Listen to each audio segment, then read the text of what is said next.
It was called Montage of Conspiracy, presented by Mr. Tom Wilson. Wilson worked extensively in computer imaging of his findings.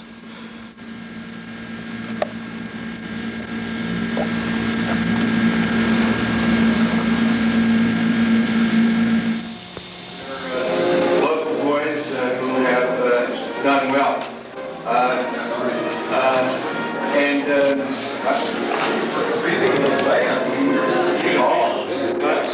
Yeah, we paid, they did. Is there anybody from the SXSW or AS group that could ask them next door, please? It's that the CIA is not being heard.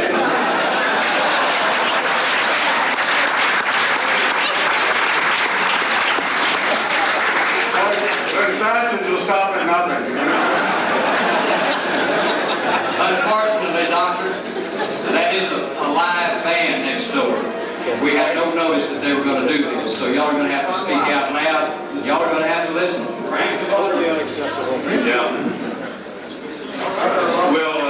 We'll talk about it. Hey, we can scream louder. Yeah. I have been asked to introduce the next presenter because not only is he from Pittsburgh, but we have been kind of working together, although the presentation is entirely his. I have had the pleasure of working with him and trying to help him obtain materials for him to analyze. A brief, interesting history. Tom and I met just 2.5 years ago. He called me up, introduced himself, and came down and talked, and told me his interest in JFK and of the work that he does. He had just captured a picture from television and had gone to work on that picture. And soon you'll see what I mean by going to work on it. And that began a friendship. Tom Wilson spent 30 years with U.S. Steel. He was a project manager, a construction engineer, and he was chief electrical engineer. Got an excellent background with top credentials. Today he works as a private consultant for various industries, doing all kinds of fascinating things. Tom is somebody whom I've come to like very much. He's a man of honesty and integrity that comes through immediately. You'll hear his presentation. It is fascinating. It is extremely complex and very technical, and so you'll have to pay close attention, and you will be fascinated, and I shall be most interested to hear the comments and discussions that flow hereafter. I just want to make this additional observation of a personal nature. There are two ways in which I have come to believe very much in what Tom has revealed through his various analytical studies. One is that things he has done, conclusions he has arrived at, of a physical nature, actual findings, have in many instances corroborated, been completely consistent with the conclusions that others had arrived at previously that Tom had no awareness of, and which they had arrived at in their own technical analytical studies. And that includes some of the work done by the gentlemen here this evening, and that's why they're on the panel, and they'll tell you more about that. I have used Tom myself in two interesting cases.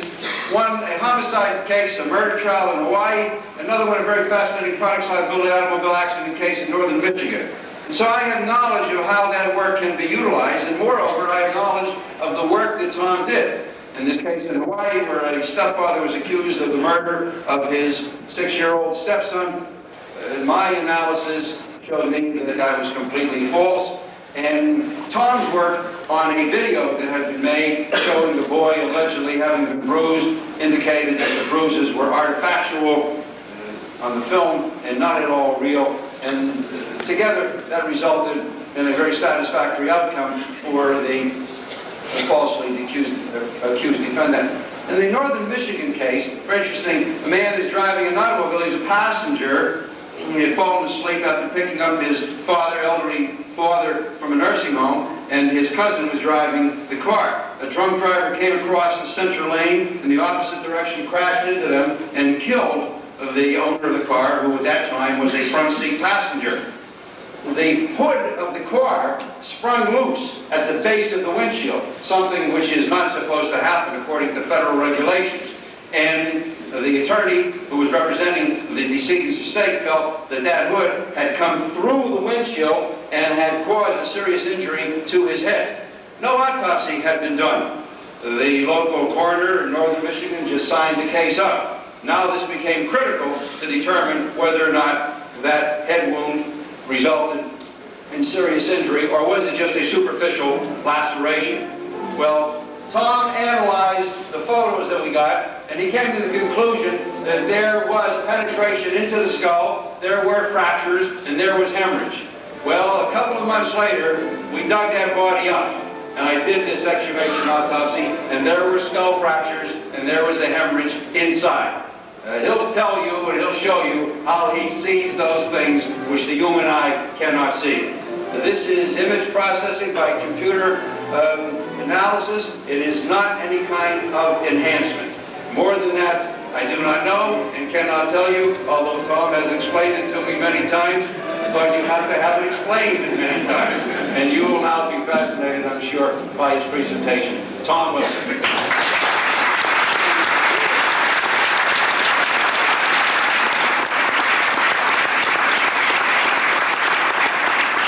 Thank you very much. If I'm not talking loud enough, just yell. I have these two gentlemen up here as an interface, because if I start getting off on the deep end, you're all going to go to sleep, and we need these guys to help me, okay? One thing I would like to say is I'm from the steel industry, and the last time I made a presentation like this, it was in a metals paper, a reading of metals papers, and it was full of research, metallurgists, researchers, and people that have written papers on things like the transformation of something or other of 100-degree parts of steel and all this sort of thing.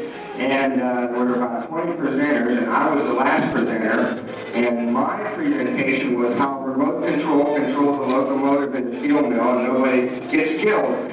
So I learned, I sat here, I was the last presenter, and at that time you're allowed to smoke in these assemblies, and I noticed after a while that there was some pattern recognition that everybody smoking a pipe, whenever they had a formula, the pipe would start to send little smoke signals up. So the frequency of the pipe meant that they really liked what you had.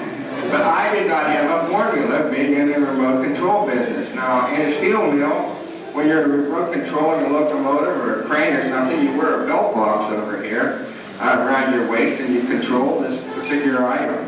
Now, there's a safety device, a mercury switch in there, that if for some reason the fellow would trip and fall or have a heart attack or whatever, the mercury switch shuts everything off and the thing doesn't go crazy. So I said to the fellow that was presenting the paper with me, you know, we're not going to make it unless we have a formula. So when it came time for my part of the presentation, I talked about it, and a question was asked, well, did anything go wrong? And I said, yes, but we fixed it with a formula. Well, what was this formula? And the pipe started to smoke and all that sort of stuff. And I said, the formula was the coefficient of utilization times the angle of repose times GOFSWVB. And they said, wow, what's that? Well, I said, the first part's baloney, and what happens is the guy had the box on, had a stomach like me, and the box was down here, and he thought that was dead, and what that stands for is good old-fashioned steelworker bill belly. So I'm not going to give you a formula tonight. But I would like to briefly show you a few slides on what I do in the metal industry, and I'm not very good at operating this thing, so please bear with me. What you're going to hear tonight is not a paper and not a book.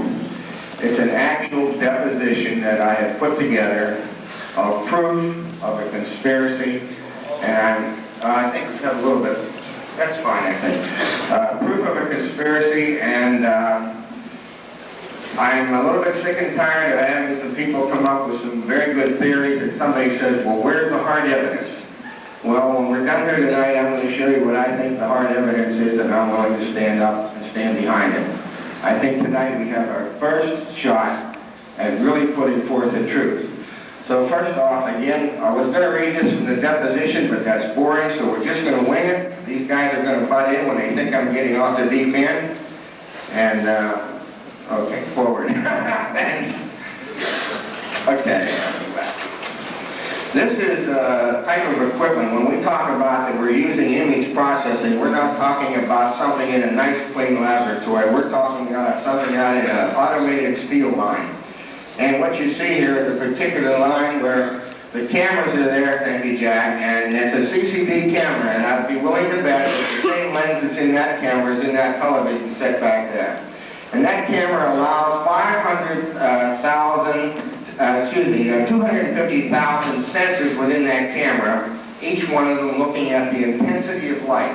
The whole secret of what we're doing here is that if you look at all the mathematical formula and so forth, everything in this world is spatial. What that means is that everything occupies space.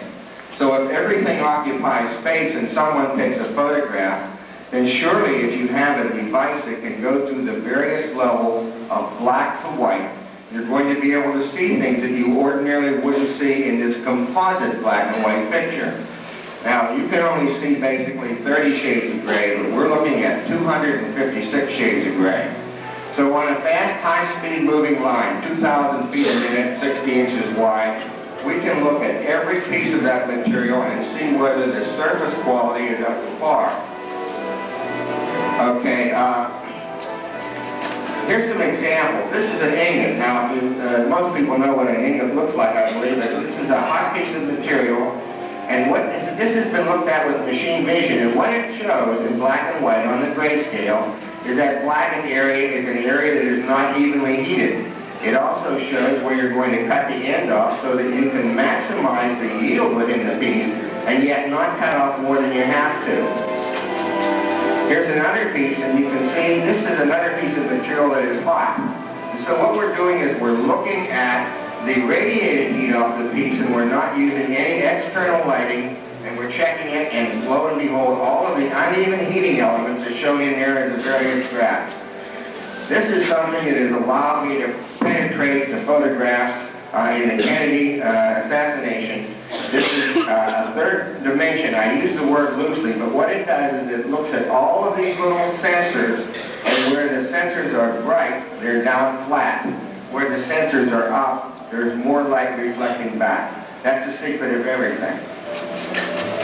Here's some more material, and you can see how to your eye, you can see it with your eye, but whenever it's being processed, you don't have that ability. There's a piece and you can definitely see where it's void up at the top up there.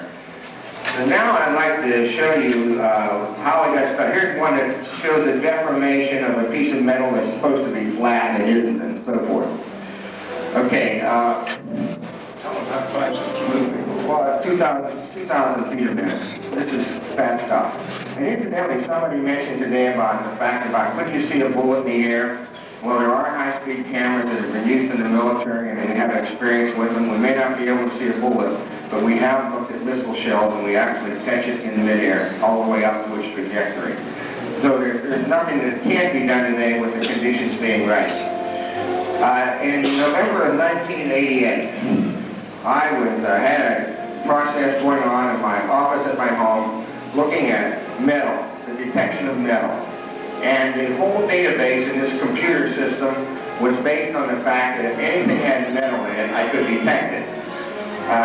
Prior to that, I had seen the Nova show on JFK, and up until that time, I had always believed everything that they told to me.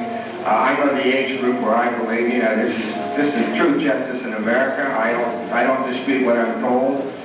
But the Nova show kind of triggered a blank, something in me that said, you know, Tom, something doesn't sound right. So a few weeks later, there was a Geraldo show, and I knew it was coming on, and so on the Geraldo show, on my $150 VCR, was a $3 tape that had about 15 programs on it. I taped the Geraldo show. The people that were in that particular show, some of them were David Bellin, John Davis, Jean Hill, whom I met yesterday, a very gutsy woman. I love her. Jim Mars, David Shine, Jim Tagg, and Dr. Cyril Wecht. Now those names didn't mean anything to me at that time, but I had this 2-hour program. And I watched it, and I thought to myself, I want to tell you my honest feelings. I thought, David Bellin really got the short end of the stick on that program. He was right. These guys, you know, they're just pulling their chain. And also, Dr. Wecht's a Democrat, and I'm a Republican. But what I did is one night when I was bored, I took the videotape of this picture. This is a picture by Jack White here, who in my opinion is one of the world's best photographers, bar none. And they showed this on the program, and this is a slide off of my $150 VCR with my $3.98 tape. And of course this is the Mormon picture, and up there he had outlined something. And I ran this tape through my machine because the only parts that are metal down here are the automobile. Because what I have found over the years is that the machine has never lied to me. Once I look at something and I know physically what it is, if it's wood and it says it's metal, I'm in big trouble because the basic philosophy of light reflection, which is, you know, God's doing this, I'm not doing it. It has to be a scientific fact that is repeatable. And I ran this thing came through and a bright spot came out right up there and just knocked my eye out, just a pin drop. And I said to myself, oh, come on, Tom, what's going on here? Unfortunately, since November 1988, I haven't thought about making money, I haven't thought about anything. My wife needs curtains and I'm doing this. But tonight, okay, we're going to bring this thing to a start of the first hard evidence of a conspiracy.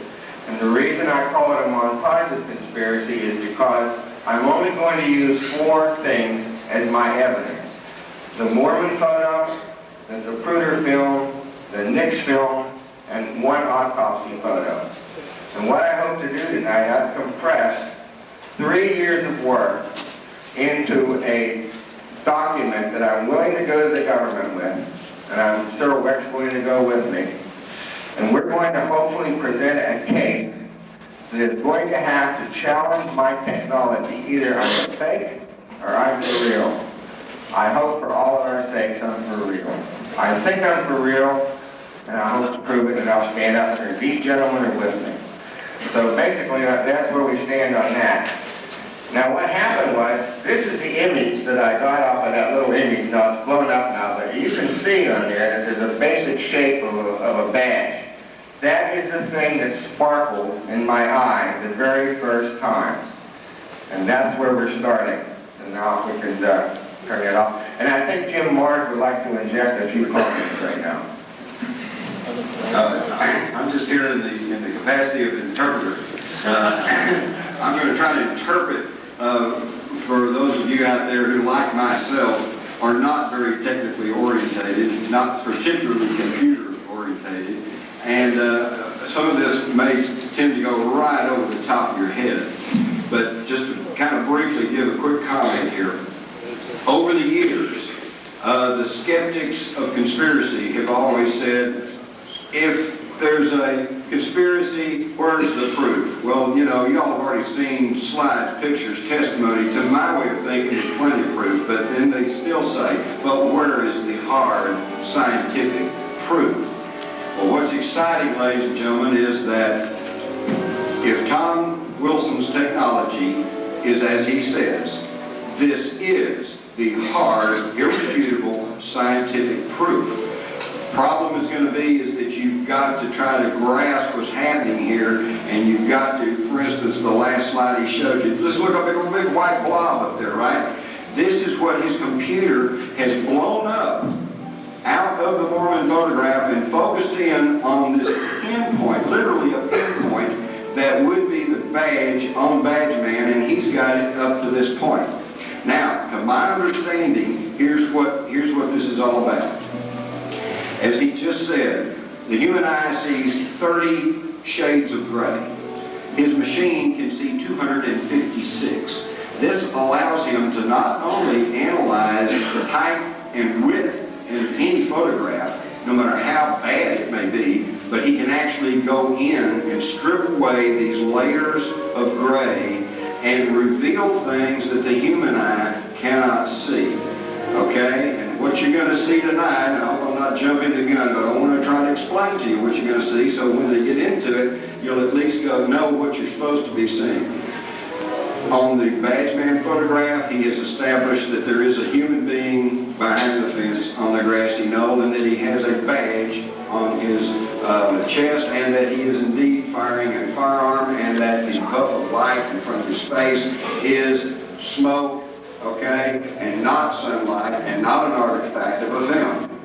When he gets to the Zapruder film in the next film, by taking these from two opposite points and looking at the same object or the same event, as he calls it, which is the presidential motorcade and the President Kennedy, he can actually pinpoint where all this happens. You will actually see how that he can use this computer technology to analyze the wound on the president's head to the point of going in, stripping away the layers we cannot normally see with our eyes, and actually observing the president's brain, the head cavity, the skull, etc. This is exciting stuff, but it's very technical. And then finally, on the autopsy picture, he's going to go in using this computer technology. He's going to look at this throat wound, and he's going to show you the trajectory. He's going to show you where it came in, where it went out, and what that wound looks like inside the president's throat. Okay? And again, if this technology is as it is described, and at this point, I have no reason to disbelieve it. I've met with Tom Wilson on several occasions, and I stand by Dr. Wecht. I think he's an honest, honorable man, and there's no doubt in my mind that he certainly believes what he's saying here. And with that, let's go on and we'll see what we can see from this. Okay, thank you. What I had hoped to do, but it's not going to be feasible, is I had some slides, but I'm going to have to narrate a little bit because we only have so much time. What I've done is I've taken and provided by location various things. I'll just read the numbers off to you back.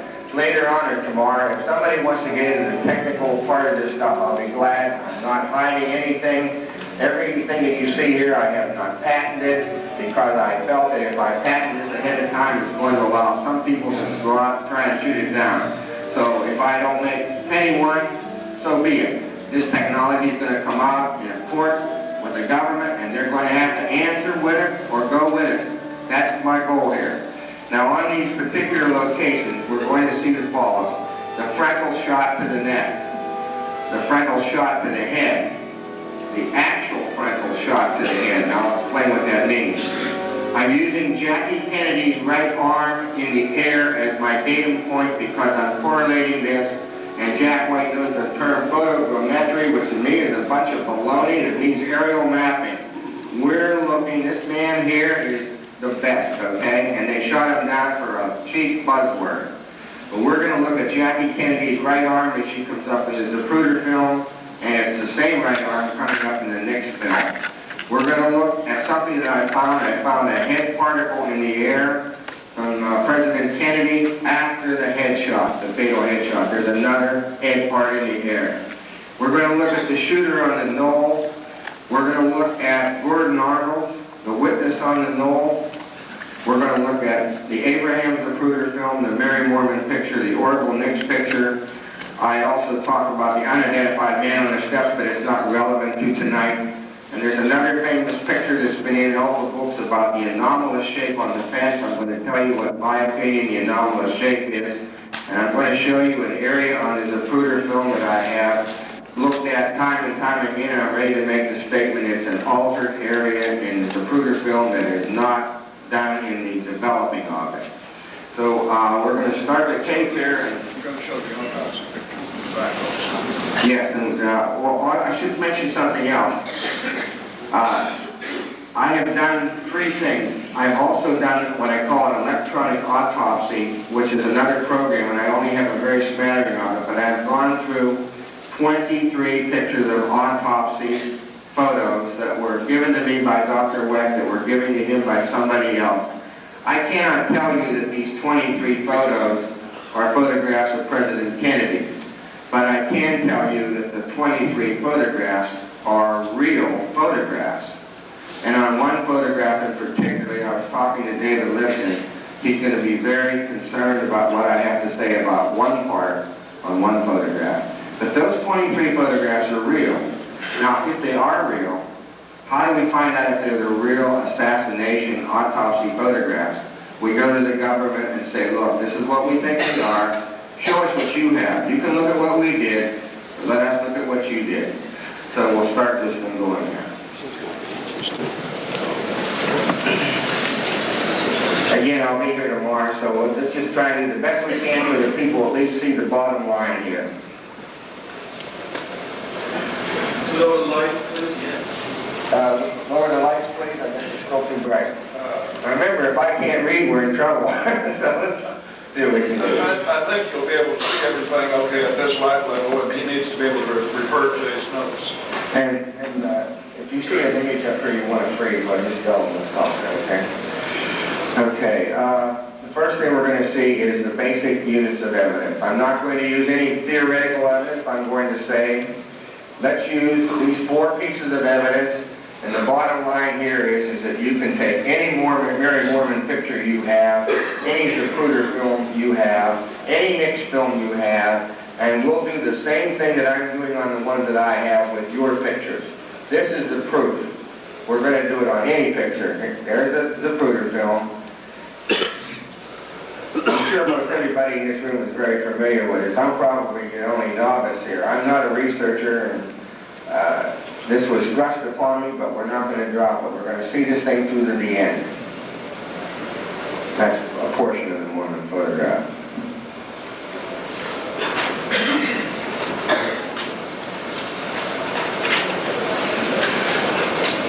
This is the autopsy photograph we're going to look at. This is not the official autopsy photograph.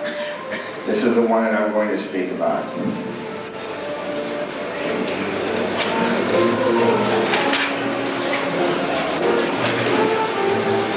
The frontal shot to the neck. This is location 1 on the map.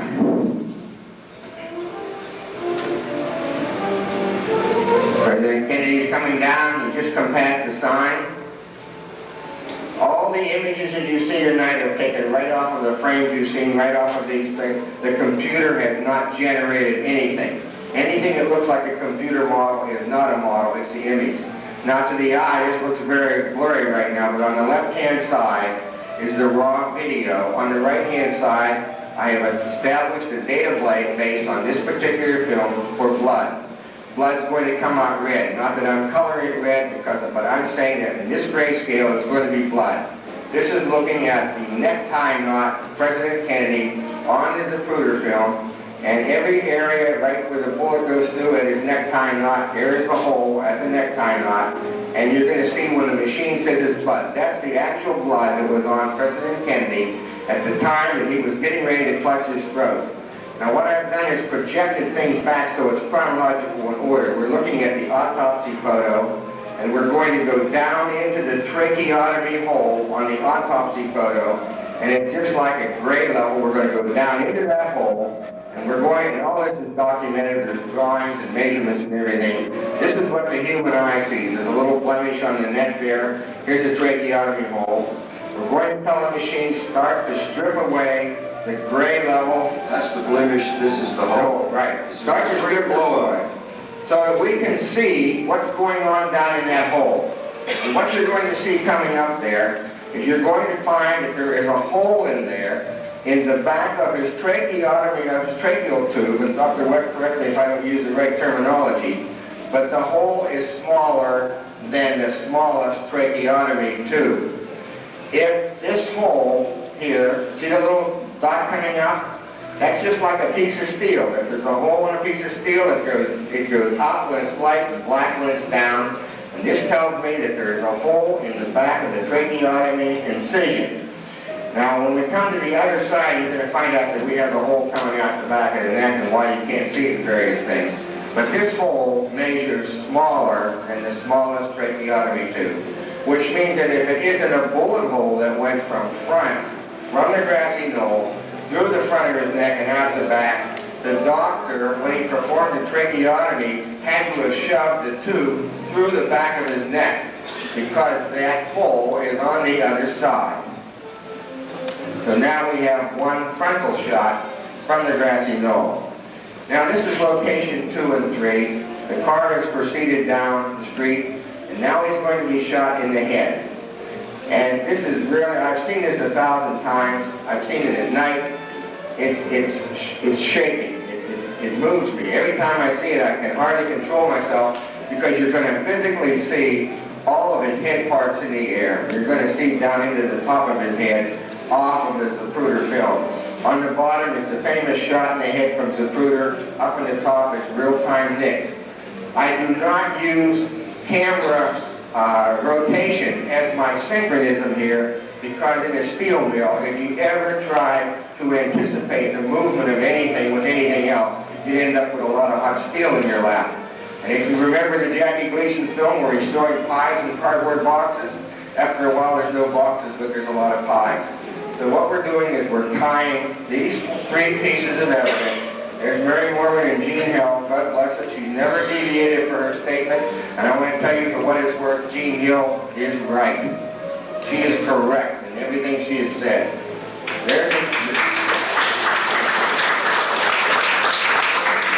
So now what we're going to do, now that we have these pieces of evidence, and I'm sorry it's taking so long, but this is not a professionally edited thing. We're now looking at the Mormon picture, we're looking at the next film, Jackie's hand is going to be in the air, and so forth for where we are. Now maybe I can speed this up a little bit.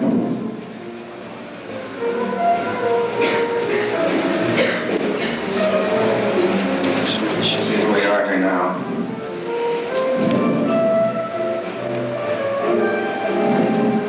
Okay, now the Mormon picture is frozen and the Zapruder film is real time.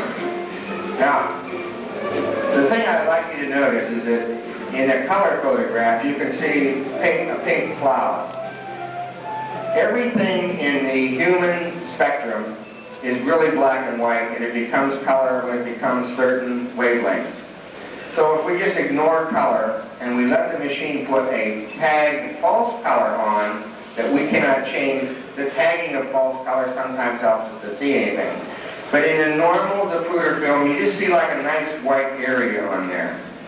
And shortly we're going to go in and we're going to start to go in. Now, when you look at any of these pieces of material, like a head, in this particular situation, a piece of pizza, steel, ice cream, we looked at all this stuff, it's all the same. At a certain slice of gray level, there's a certain amount of visible spatial information. Something is occupying that space within those levels of gray. And so if you just start to strip off, you can take these off and you'll see things that may not make sense, but together with a few of them, they make something that does make sense. And this is why in the military, when a tank is running down and tracking a shadow on the road, it tries to run up the tree because it thinks the tree is the road. It's because it doesn't have enough information of the gray level of those two particular items. So surely we'll get with it here. I'm sorry this takes so long, but now here's the shot. This is what ordinarily you'd see with your eyes. A nice bright spot. Bob Roden has done a tremendous job on this. Look, this job right here. There's the actual, when the moment the missile struck President Kennedy, the dark area down in the bottom is his head and his back. Put the air off a little bit. There's his head. Move it down a little bit.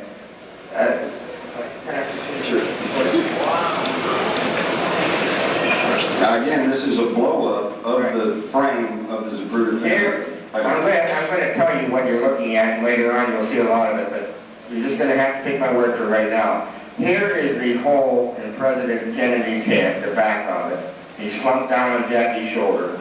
Here is the hole of the missile that came out of the tracheotomy from the shot from the front. Here is a piece of scalp here and here. And all these little pieces of scalp are scalp that have been blown out from the top of his head from a force coming through here, going right up through the top of his head. So this is the shot. This is what's in that image as we look at this gray level. Now we're going to continue on with the machine on the same picture. Continuing to strip away more gray areas, the little pieces begin to disappear. But that's all his head parts. Now, what we've done is, if you look, what we've done is we've got rid of the little stuff and we're going to concentrate on the big stuff. There's a big piece of scalp down there. You can still see the head, a big piece of scalp, and a little piece of scalp higher to it. Now this tells us, this doesn't necessarily tell us which way to force. There's the same pieces. Again, I want to stress, none of these images have been altered in any manner. None of them. Anything you see is real, done by the processing. It is not enhanced. It's for real. Now we know that his head's in, there's some parts of his head in the air, but we don't know, what the impact was. Now, again, remember blood from the next shot? The computer said anything that is flesh color, show me in red. And there's the parts of his head. And now you can start to see down here. Now we're going to get rid of the parts in the air. Now we're going to start going into this big black hole, just like a big dent in a piece of steel. We're going to color it so you can see it. And this is the top of his head. Now remember, it's exaggerated a little bit. Here you are. Here is the missile that came through. This is the scalp, this is the skull, and this is President Kennedy's brain. You're physically looking at the brain in his head with a hole in from a missile at the time that this particular frame was shot. And now we're going to measure this. This looks like it's 3D. I used the word 3D to Jack Wecht, and he said, you're full of baloney, but I didn't mean 3D. I meant that when you put the shades of gray together, it takes the depth. You see that? A slice of gray there. That's a slice of gray. Here's the missile. Now, here is President Kennedy's brain. Dr. Wecht has looked at this. This is one of the first things I ever showed him. I didn't even know what I was looking at. We've rotated it so that if it's any image or any grayscale alteration, it's going to change. The brain never changes, the skull never changes, the head never changes. Now what's particularly interesting in this is that when you take this particular view, which is showing it, and take the trajectory, and maybe you might want to show Jim where President Kennedy said it. The entrance is right about there. The entrance is about here, and the exit is just as the witnesses told you earlier, in the right occipital. Now, this is not a computer-generated image. This is something that is unique in what I've been doing in the medical industry. It's called pixel data flow. And what it means is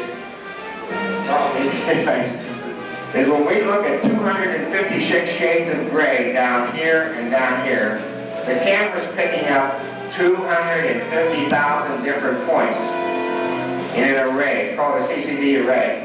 But what we're also... The back of the head, yes. This is a different frame of the Zapruder film blown up. What you're looking at is the back of President Kennedy's head. That area is the head. Tom, show the neck. The neck is... Here's the head. There's the head. There's the exit hole in the neck. There is the bullet hole at the back of President Kennedy's neck. That is an exit hole from the bullet in the front. Now, can you point out the back? Now, we're going to go in and we're going to refine this, but there it is. Now, you see this hole? Here is the hole in his head. We cannot see the brain now because it's in this particular gray area, but it's physically there. Here is the exit hole. His head is bent over. Here is the exit hole that lines up perfectly with the input of the tracheotomy shot. Explain how you can tell the difference between an entrance hole and an exit hole. Okay, an entrance hole is small and an exit hole is large. So if, for instance, if President Kennedy would have been hit from the back in this particular location, you would see a hole like this up here, just like is on the official autopsy hole. We'll get into that in a minute. And you would see a hole like this where his face was. This is basic science. It's a deformation or the plasticity of material. Material doesn't go against science. So when you have a force coming in, and in this case this force is coming, and when you look at the autopsy photo, it's coming in right about here, and it's going out, and the head is going out with it.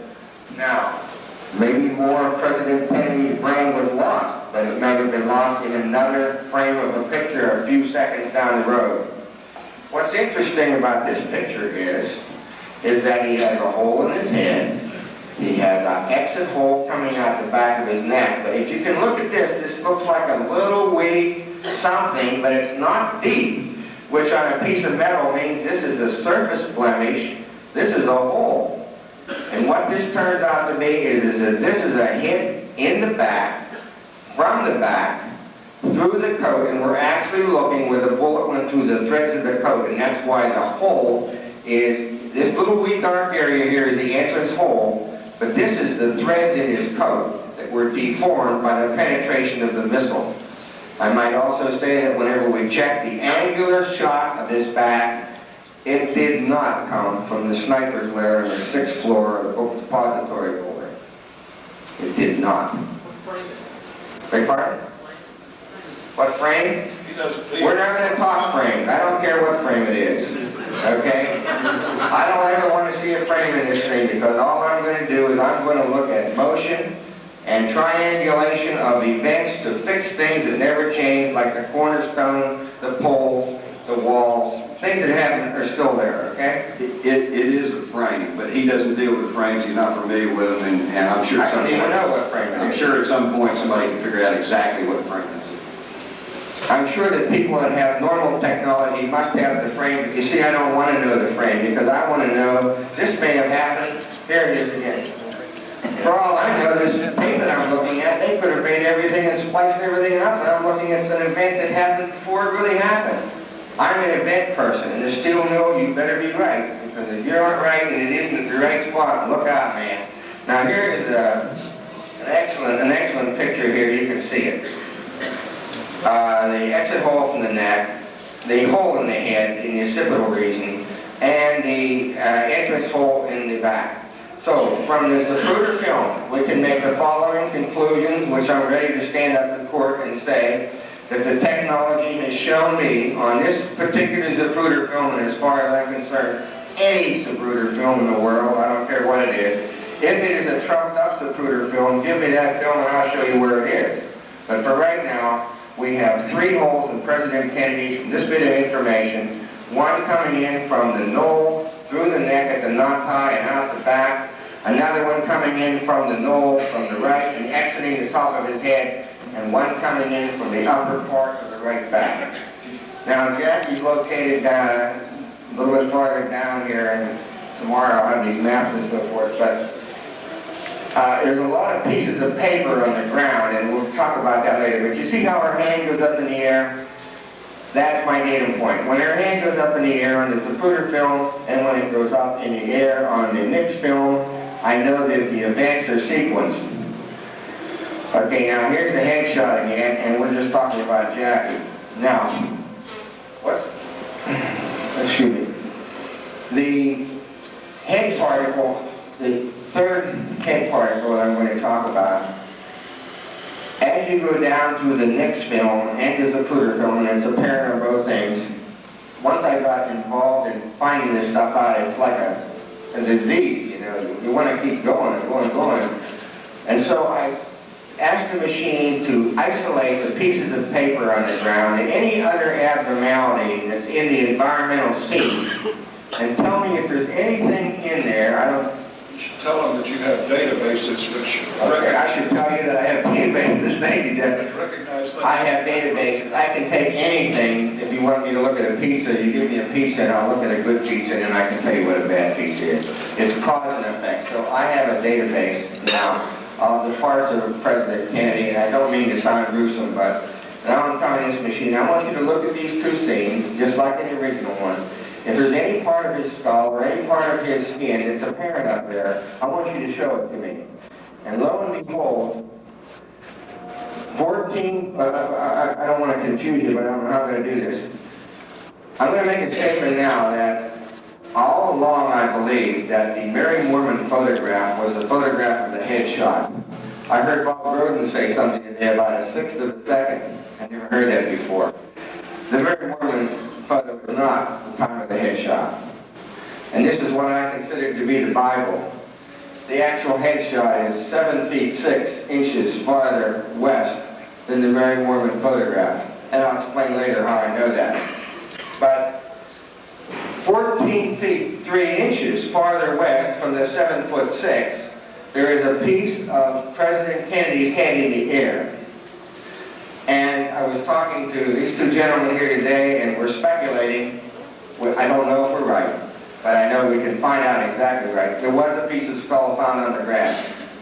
We're able to take this piece of head part, this third part, and we now then can calculate and by trajectory and find out basically where it fell. Now, if it fell near there, And Jack White is going to give me a piece of this head part that was found, and I can guarantee you, if this is it, we'll be able to give you a three-dimensional image of that very same part off of the Zapruder film and the Nix film, if it's there. It's called the Harper fragment. Yeah, that's it. Now, there it is. This is not paper. This is the part of the head, and I'm going to show you a little process that I do here to prove it. Every time I find something, I have to go through many, many modular type proving systems to make sure that I'm not wrong. To the best of my ability, I have done everything I possibly and humanly can to prove that everything I'm telling you is correct and factual. It takes a long time for me to satisfy myself. I'm totally satisfied with everything I'm going to show you tonight. I might also mention that I've done some images for a third party that you're not going to hear about tonight, and when you do hear about them, you're going to be visibly shocked. You're going to be visibly shocked, because I think the ultimate story of who's up there in those windows is going to come out in the very near future, and it's not going to be pretty. Anyhow, we're still on this head part up in the air. We should say there that he's referring to other Kennedy pictures which he can't tell you about at this I time. just can't think about it. Okay, now this is a little thing about proof. You see how everything looks like it's cast in plaster. Here's the head part on the Zapruder film, and you see how the shadows look like, here's this, there's this man, there's the shadow. They all occupy space. Everything here is space. So if it's for real and it's not air, and there it is right there on the Zapruder film, and you can almost see. Now, the other thing is that you're not looking at my master tapes. My master tapes are in 3 different locations. So Tom Wilson isn't here in a month. The truth is still going to come out. And we hope that isn't so. And here is the next film, and it's the same head particle in the air. You see why I don't care about frames? It's the same scene. Thank God for Mary Mormon and Mr. Nix and Mr. Zapruder, because this is the only piece of evidence that's frozen in time. Everything else has changed. People's memories fade. The one thing that hasn't changed, but there's the same piece blown up. I'm not going to get into analog and digital, okay? It's the thing. Now here's a false color put on so your eyes can see it better, but I have no way of changing what the shades are. For instance, if something is homogeneous and it's nice and plain and clear, it'll come out in a nice purple color. If it starts to turn yellow or something, that means that it's another group of shades of gray. But you can imagine what we're doing on every frame here, every 30th of a second, there's the same piece. Every 30th of a second, we're processing a frame which is made up of 2 fields, a positive and a negative. So if some piece of information is hidden in one part of the field, it might be in the other. There it is. So I can guarantee you this is the head part, it's in the air. What I don't know, there it is, was this from another shot, which is certainly from the front if it is, because it's heading toward the back, or is the head part flying off because of the acceleration of the automobile? I don't know. Further investigation will certainly be able to bear that out. Also, if the shape of this matches the shape of what Jack's talking about, then we'll know for sure. So now we have a third head shot. This is how we measure it. This is an actual analog.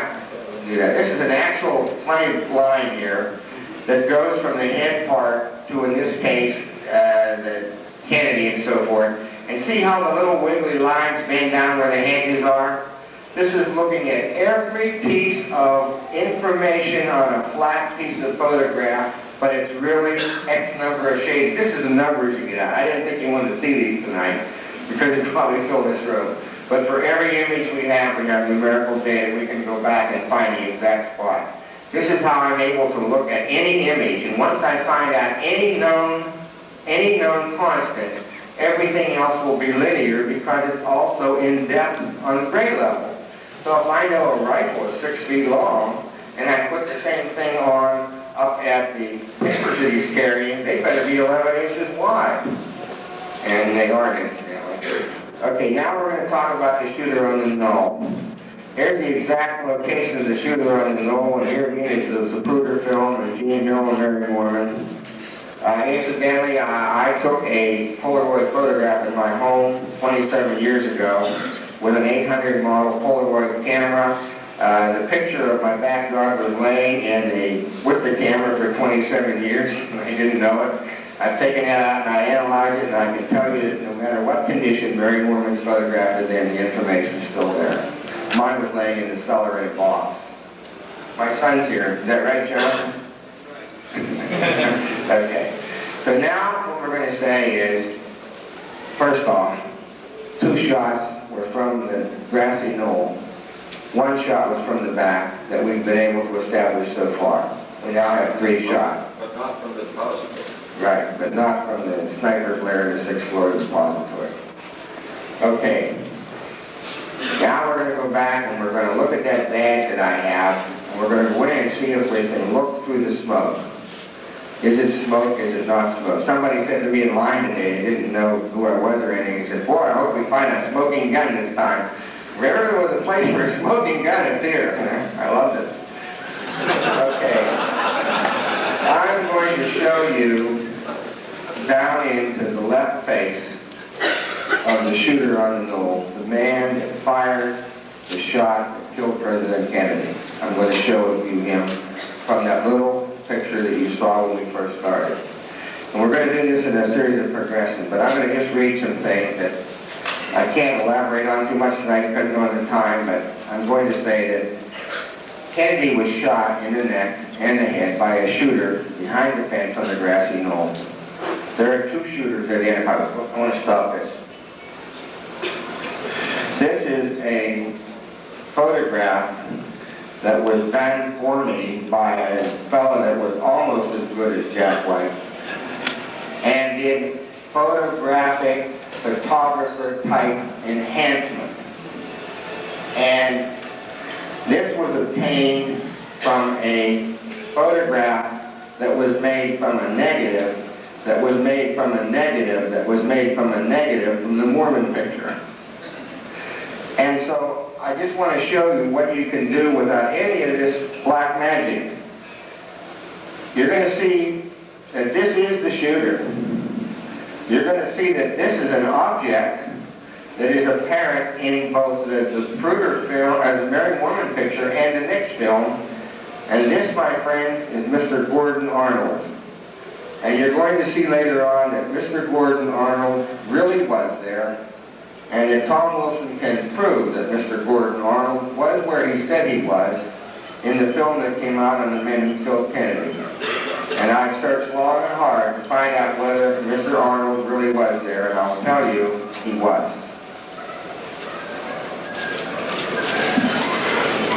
Okay, now we're going to take this image and we're going to put it through computer analysis, not enhancement. And now this is something like a piece of smoke. And this is, you're going to look at a month and a half in about 3 minutes here. And now you see the badge coming out. And now you see another little white cloud here, which I'm going to tell you is definitely a shot from a second gun, 1/5 of a second before this shot. This shooter is standing to his left. There's his patch coming out. You can see it, whatever it is. You're starting to see the form of a head. We're going to call this the primary shooter. This is the man whose trajectory blew the top off of Kennedy's head from the front. Now you can see an earlobe start to come out. I haven't done any of this. I can't control what's coming out. This is done off the image. This is basic science at work. Now you're going to see a pseudo color on there. You're going to see that he had a little thing on his pocket flat down here. It looks a little bit distorted, but look how the smoke now has depth. You see how it's changing color from white on the top and so forth?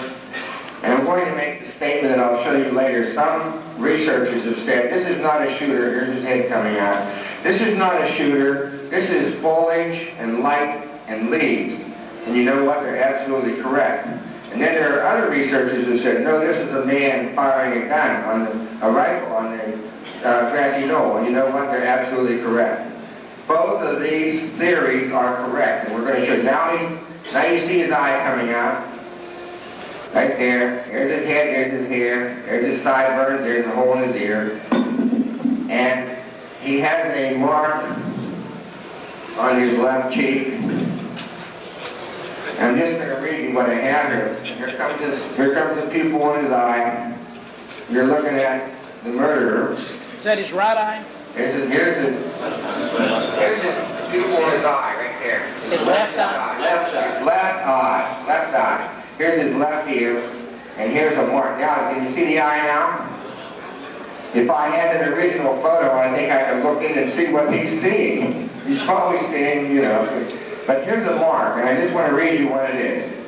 The shooter is not wearing a hat. He has thick, coarse hair with a jagged part on the left side of his head. He is not wearing eyeglasses. His iris is colored brown. Yes, we can tell from a black and white photo what color his eyes are. He has a mole or pox mark 1.76 centimeters down from the center line of his left iris and 1.62 centimeters to the right of the center line of his left iris is viewed. The mark is 0.374 centimeters by 0.315 centimeters in area. It has a small circular area within the depressed area, and you're looking at it, and a very small, slightly raised area also within the depressed area. The second shooter is to the right and the rear of the primary shooter is viewed. He has fired a shot 1/5 of a second before the primary shooter shot at the time of the Mormon photograph. He has an identification tag and button over his right pocket, similar to the primary shooter's right pocket. He is firing with the butt of a rifle over his left shoulder. A portion of his rifle smoke is visible. Now, the other thing that's going to come out here is the fact that the badge. And what I have to show you isn't very good. But I wanted so desperately to have a Dallas policeman's badge come out. It is not a Dallas policeman's badge. It is a badge with a head of an eagle on it. Now here's his eye. Can you see the pupil in his eye now? In his eye, here's the hole in his ear, here's the pox mark. Very, very coarse hair. There's his eye. There's the iris of his eye. This looks somewhat lopsided because of just the way that the machine is. The shades of gray. But here's how we can measure it. So from that pinhole of information, this is what came out. Any government station that has the type of equipment I have can do the same thing. And probably has. I want to emphasize it. Any government station that has the type of equipment I have can do the same thing. Will they? We'll find out. That's the pox mark. Because you know the size of those pixels. Yes, there are 250,000 little dots on there. We know where everyone is in this dimension, and here I'm measuring it. I'm actually measuring it from the center of his eye to the center of the pox mark, and then I measure from the center of the pox mark to the center of his ear. And if you have enough time and enough inclination, you can go ahead and tell this guy whether this guy needs eyeglasses or not. So it's this kind of data, okay? At some point I had to stop. It's just like, you know, this is my first time at a research assembly, and I can't believe that you folks have had to keep hashing this over and hashing this over. I'm glad that you have. But you shouldn't have to hash this over. There's no reason to keep this suppressed. So I'm going to do my best to give you guys a shot, and then I'm going to go do some other things, I hope. And we need curtains for the living room. But again, here's another view of the smoke from another aspect. And you'll see the badge coming out, and you have to look very hard, but that is the head of an eagle facing that way. But you're going to see his face come out, and ultimately you're going to see his right eye hidden by the telescopic sight. Again, this is still the same shooter.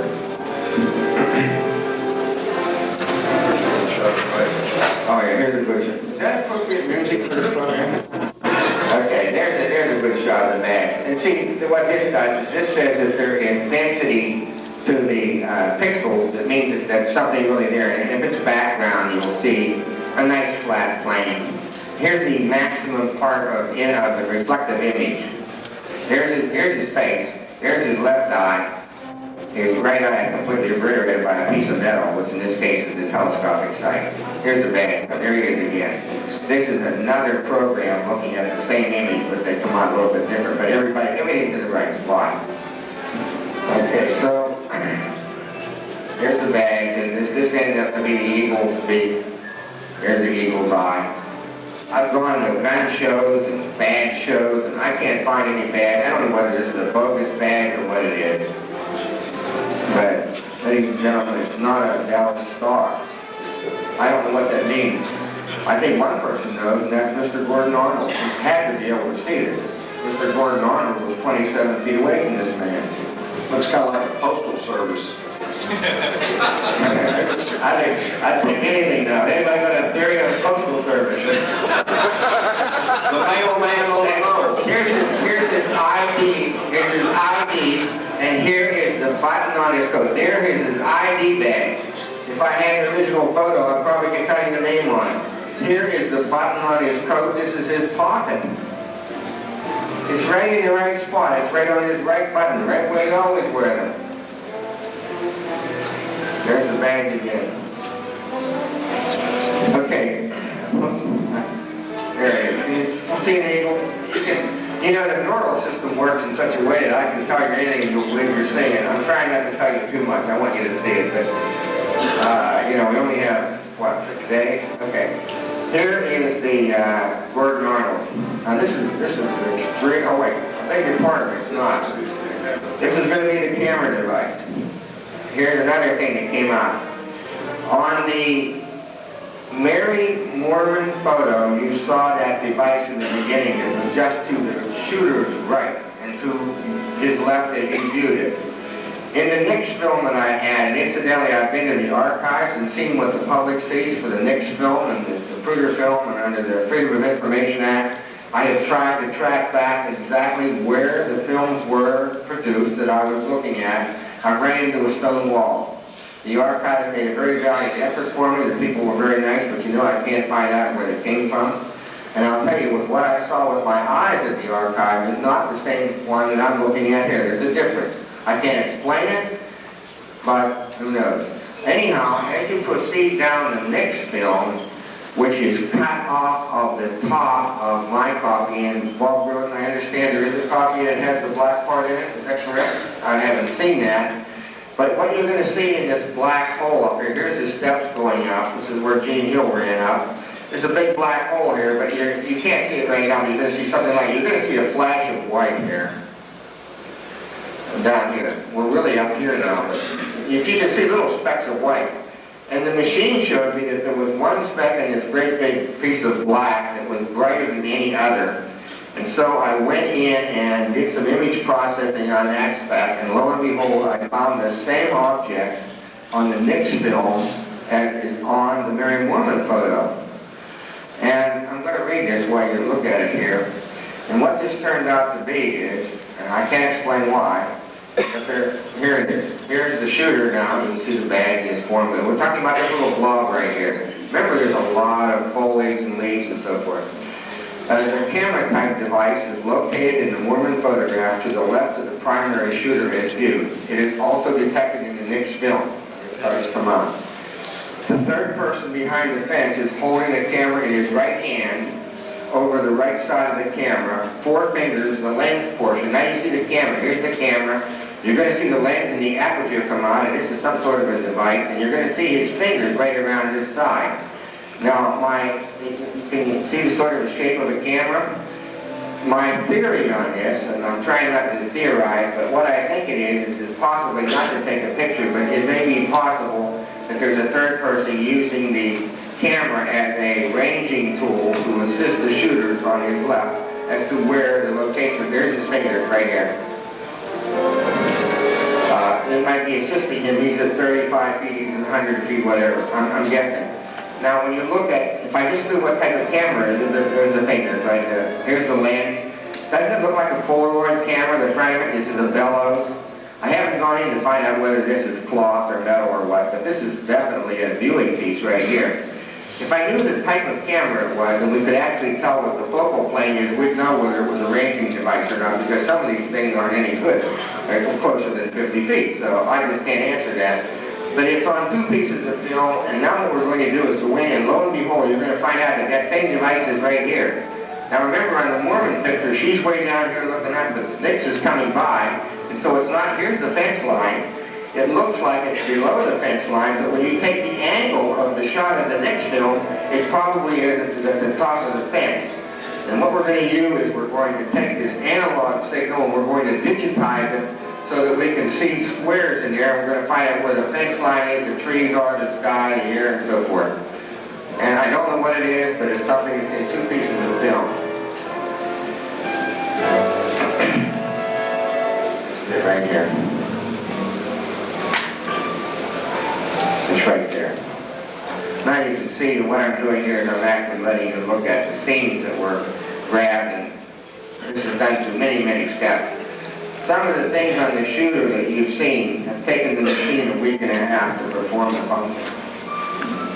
A week and a half. This is not easy. Anyhow, this is the same device, but it's in a digitized form. And this is the trees in the background. There it is. This is the lens on that device. You can see how it's a nice black square. In this particular case, that's glass. You know it's glass because of your data? Yes, I know it's glass. In other words, the machine has a data bank that says at this level of gray, this is glass. And so that's how it knows what this is. Once you know what, for instance, in this field or any other, when you're making pizzas or ice cream, once you put it in front of the camera and get the analysis of what the ideal unit is, then everything else is a reflection of anything other than ideal. So now we're going to go into Gordon Arnold. I'm just going to project a little bit so we can speed this thing up a little bit. But Gordon Arnold, the witness on the knoll, has been identified and precisely located within the Mormon photograph. He has a camera in his right hand over his right eye. He has an army cap on his head with a medallion on the cap. He is 20, this guy, and he's large. And so what I did, you'll find later on, is I came to Texas for the first time, went down and saw my knoll, the knoll for the first time after I had done everything up to now, and took some photographs, and went back to Pittsburgh, and put them on the computer. And you know what? I couldn't make Mary Mormon be in the right spot. Coming to the dramatic part of the thing. We're going after a tremendous crescendo or a big spot. I don't know. Anyhow, I went back home. My son was up on the shooter, and I had the shooter. If I can get you acclimated here, when you walk up the steps, there's 2 large trees. There's a tree in the foreground and a tree in the background. I had the shooter up toward the road, and because that's Mary Mormon was a headshot. And so I took these photographs. My son pretended he was firing a gun, and I thought, got it made, right? Well, nothing fit. Nothing fit. When Kennedy was in the right spot, Mary Mormon was in the wrong spot. The shooter was in the wrong spot, and nothing fit. So I decided that I had to go back to Dallas, and I had to come up with a way of finding out who was where, and we'll come to that in a minute. I'm going to make one other statement about a little area here. And that is that I think Bob Rose covered very well about the frames are missing and all that sort of thing, and I'm sure he's right. And when I met Bob about a year ago, I told him that I thought that the footage film had been altered, and he said, yes, he knew it was, and I told him a little bit about what I thought, and he said, well, it's possible that it was in the filming of it, but I'll come to that in a minute. There's a little anomalous stake right here. It looks like a little man carrying with binoculars through here. This was first noticed, and King Thompson brought it out in his book, 6 Seconds. See this little shape here? A lot of people have tried to say that that's a person or a thing there. And this, there it is. Doesn't it look like a man looking with binoculars? Right here. Well, what we've done is we've done a stream analysis of it, and I wouldn't make this statement if I wasn't perfectly sure that I can say this, and I'm going to read you my results. See, when this is green, and this is trees, and this is green, and this is trees, then this is trees. If this is white, this is daylight, or something else. The anomalous shape of the fence in the Mormon photograph is shown to be only daylight and foliage. The remainder of fence line shows no other abnormalities on this image. Several authors have alluded that this anomaly represents the location of an assassin, and that this is the spot where the acoustic evidence also places an assassin. In my opinion, in my opinion. Meticulous image processing with computer analysis has proven beyond any doubt that the anomaly is foliage, sky, background, shadows, and nothing else. In a video release showing an interview with Mr. Gordon Arnold, a man with a helmet is discussed as being near the shooter on the knoll in the Mormon photograph, and I have to tell you that my image processing has not been able to detect a man with a helmet in the Mormon photograph, the video release, or any other photograph I have analyzed.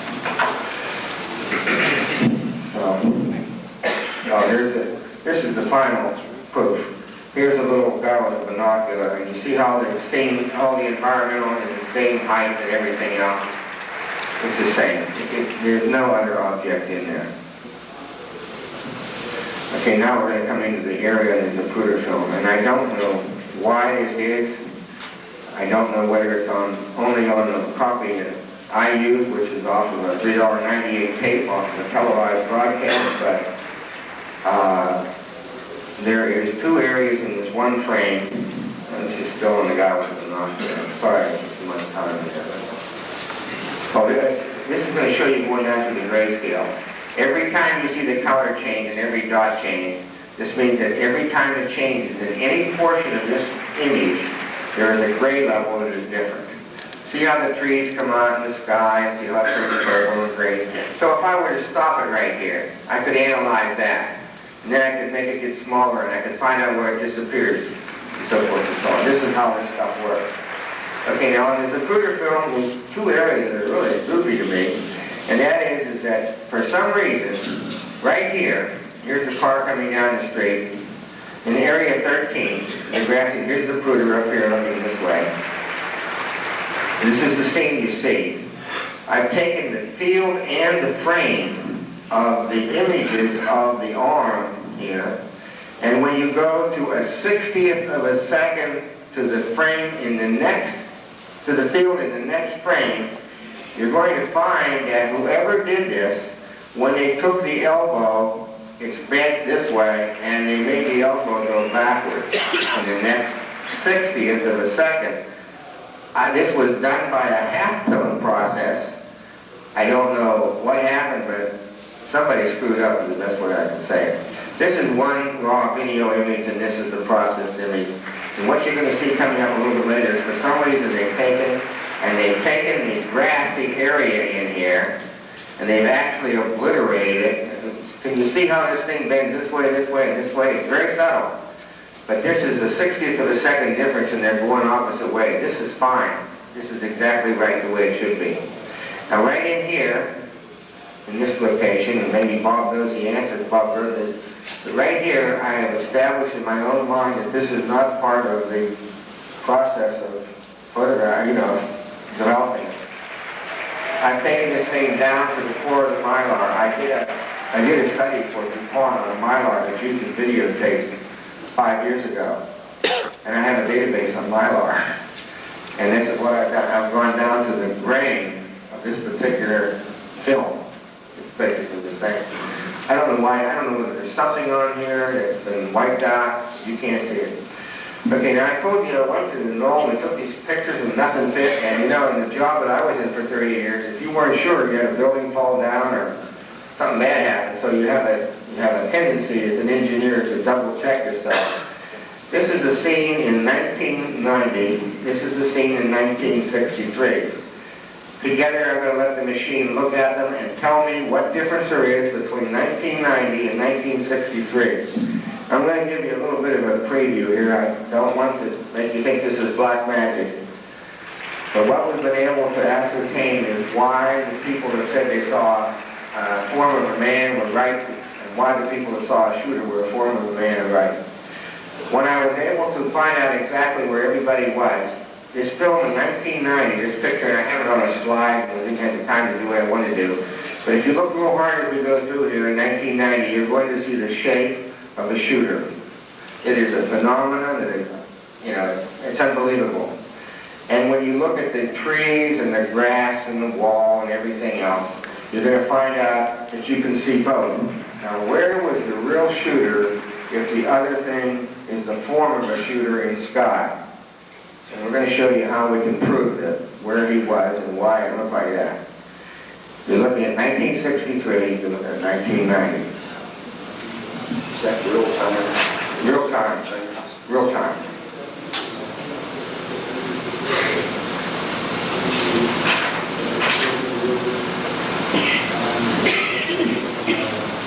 Now, what I decided that I had to do was come back to Dallas and use a series of targets to be able to develop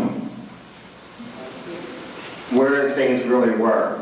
And so I asked my wife if she would mind if I made some pie plates up with some bicycle reflectors and reflector cases. Would she come out and stand in the middle of the street and hold a pie plate up in her face? And she said, "Are you crazy?" I said, "Well, you don't think I'm going to do it, do you?" And so what we did is that we spent the day here, and I tried to target, but I don't know what I did with it. It's about this round. And I stopped one of the targets right on this wall. Bicycle reflector. Yeah. And when I met Bob Grodin, he said, "Are you the one that put that reflector on the wall? It's been driving me crazy." And Jim, you tell him what you said to me about the reflector on the wall. Remember, you were talking to me, you saw the reflector on the wall, and you wondered who put it there? Yeah, I saw that at the time of the... So that was me. Snow shooting, I thought, who stuck a bicycle reflector? And so here's my wife down there, and there's a reflector. Now what I've done is I took this reflector first, and in my home office, here's my pie plate. Would you put a pie plate in front of your face and walk around the grassy knoll? I'm still married. But anyhow, here's another reflector. All these reflectors mean something. They all mean something to me. It's a way of identifying a lot of things. And so what I'm going to do now, just like the pictures, I'm going to take a real picture, a real autopsy photo, a real anything, and I'm going to go in with the machine and I'm going to analyze it. And this shows you the power of these machines now. We're going to go in and we're going to show you, we're going to do what's called a histogram, and all this is a fancy way of saying it in about 3 minutes. I have all the empirical data and visual data to tell me exactly, in all the grayscales, over 250,000 points, exactly what this thing is. And I have a number to prove it. And when we go to verify some of these shots, we're going to prove it statistically, numerically, imagery, physically, any way you want. Okay. Now, this is the same thing, and the machine's going to show you this is not a zoom, this is an electronic magnification of the information that's contained within that particular reflector. You can see the reflector manufacturer had a problem, and you know they're not uniform? I got cheated. Cost us $1.98, it wasn't cheap. So anyhow, now I know what the reflector is. And so now I went to the grassy knoll. I pasted the reflector on the corner where the concrete meets, because that's still there from 1963. I had the target move around, and so by being able to triangulate, now this is very important that you understand this. I'm going to show where Gordon Arnold was hidden to the human vision in the Mormon photograph, and we're going to show you why the shooter has been identified as sky and foliage. There's the target. My wife is standing at the height. You see this form here? Can you see this? Does it look like the form of a human? This is 1990 we're looking at this. This isn't even November 22nd. It's in the early part of November. Here's Gordon Arnold over here, and my wife's short, so here's Gordon Arnold's head. Well, is there a shooter here, or is there a form? And for all you theorists, the shooter is exactly in the middle of the form. And if you look back in here, you'll see a little black dot. It's going to come out very predominant. By being able to coordinate the Nix film with the Zapruder film, with the Mormon picture, I know down to the inch where all the players were in the A.S.K. And I'm saying that the primary shooter was located just to the left of this tree as you're viewing. And when you're going to watch image processing, you're going to see this target in 1990 come out behind the shooter. In 1963, you're going to see exactly where his gun was. Now what this did, once I found out where he was, I had the shooter down here. Once I moved the shooter back to here, which meant that the Kennedy headshot is just as the car comes around the visible point, the visible trajectory right here. Everything locked into place. Everything fits. The trees, the wall, the sidewalk. Some of the poles didn't fit because they were moved. That's from 1963. But anyhow, I think you're going to be able to see. If you're just watching this area, watch it where a little black circle will come out. Your neural system, the way a human being sees, the light reflection power coming back to your eyes is completely obliterating the scene behind it. But when we take this form and make it disappear because it is more forward in the image, it is lighter. You see the little black dot coming out? That is the exact spot of the rifle of the shot that put the bullet in President Kennedy's head from the front. Right there.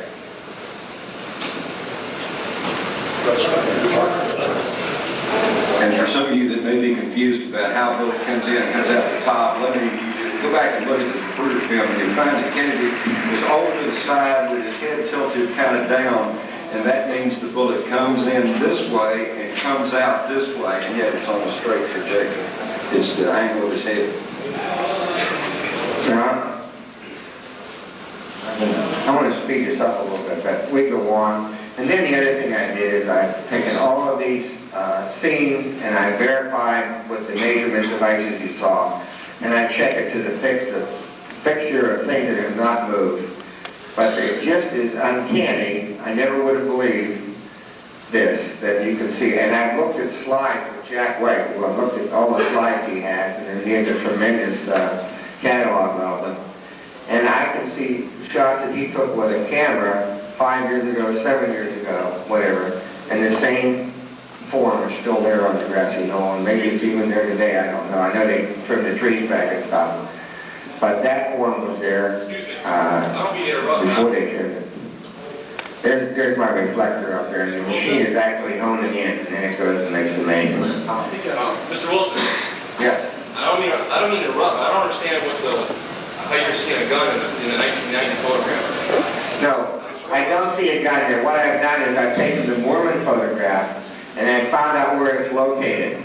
But in order to find out if all of the angles fixed, I had to go back and put a reflector where I think. That's one of his reflectors.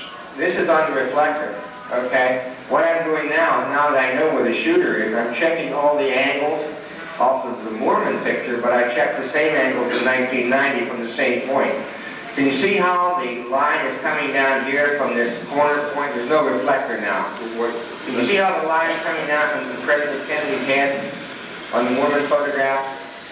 What this means is that if he was really shot here, it would have to go through the concrete wall. And so what I'm going to do now is I'm going to take and I know this is a little bit confusing. I think you're confused because he's using the term shooter. Well, what he's referring to is there is a configuration of the light coming through the trees that seems to form a human figure, okay? And there's no actual person there, but he's saying that this same configuration can be seen today and can be seen in the Mormon photograph, which is pretty amazing. I mean, it's just it's a form of light in the trees. So therefore, if you're looking at the Mormon photograph, you see a blow-up of it, okay? You'll see what you think is a form. So, and where your arrow is at, there's a reflector back there, There's a reflector right there. See this little white hole? and your wife is where? And the reflector is behind the scene. It's behind the fence. It's tacked on a pole. It's tacked on a pole. Yes, it's tacked on, nailed on there. What astounded him and what is kind of amazing is that this reflector represents the point where he had located in these analysis of the actual gunman, and it's right in the middle of this light coming through the tree leaves that tends to show to the human eye a figure. So in other words, the actual gunman was in the unreal figure of the light coming through the tree. The light coming through the trees is so bright that you can't see the person behind it because your eyes are identifying his rightness. In other words, coincidentally, in the Mormon picture, the badge man is in the exact spot where light is coming through the trees if he weren't there. Yeah, and this explains why that even if someone was looking up there directly at him, they most likely would not have seen him because their eye would have picked up this bright sunlight, and it would have prevented them from seeing the figure that was there. Blended in with all the shadows. Yes. Even at 12:30? Yes. It was a very bright sunny day, cloudless. I was hoping we'd have a day like that during this time. Do you remember when I had the two scenes on there and we were looking at them at the same time? I was able to tell the exact density of the sun on both days. Kind of looking at them with the same thing. Here's the form again. I mean, I never would have believed this myself, but there's the shooter. So you have two scenes here. Your eyes That's the location of the future shooter. That's the location. The shooter's not right. there. The target right here is representing the rifle of the shooter in the Mormon picture, because I now know exactly where it is. And here's the scene of the shape in the daylight. But if this were the shooter, this is where he would be. It's my target now I'm looking at. And all this is doing is verifying that everything in the Mormon and the three photographs, do they all fit? Now they all fit. How many feet from the intersection of the... So we haven't pinpointed. Shot down the stairwell? No. Back toward the first, the lower. We're taking up an awful lot of time with all these questions. Let's save the questions till after. I have a map. It's all out. You can talk to them later about the questions. Okay, let's move on. I want to get to, we have another thing we want to show you here. The famous, oh here it is, it's still on there.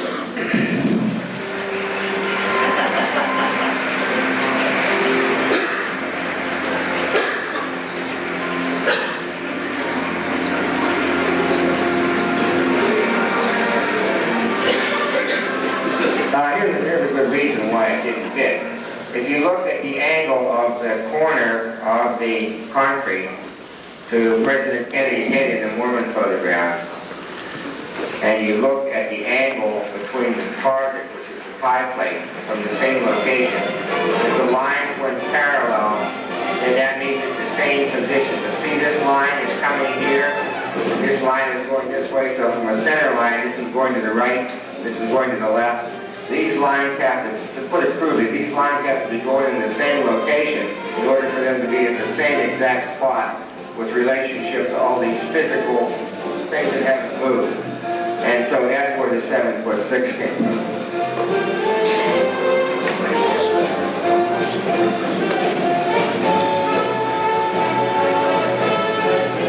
I'm going to move this up now to another thing.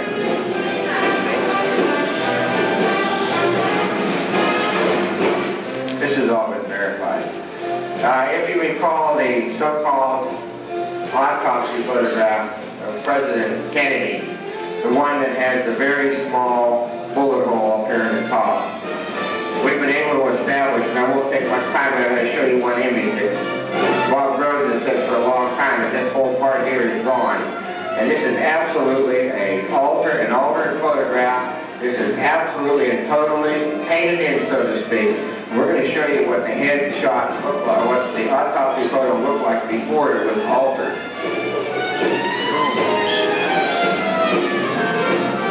There it is. This area you see in white in there, this is really what was left of the hair. This is what the government says is the official autopsy photograph of the back of the head. President Kennedy's laying down. Here's his neck. Here's the back of his head. This whole area here on this photograph has been retouched. Now it shouldn't be too hard to prove this one. This is what we were told. Remember the little hole up here? His head's almost gone.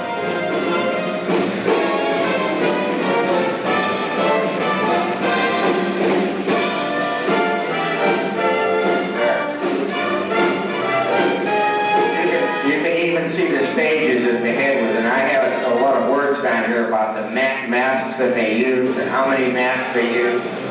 We know exactly. There we are down to this round surface. The Jack and Jim and I were talking talking about, we think we now have an answer for why the head still looks good, but that's something else again. Anyhow, here's the real autopsy photograph. We've been duped.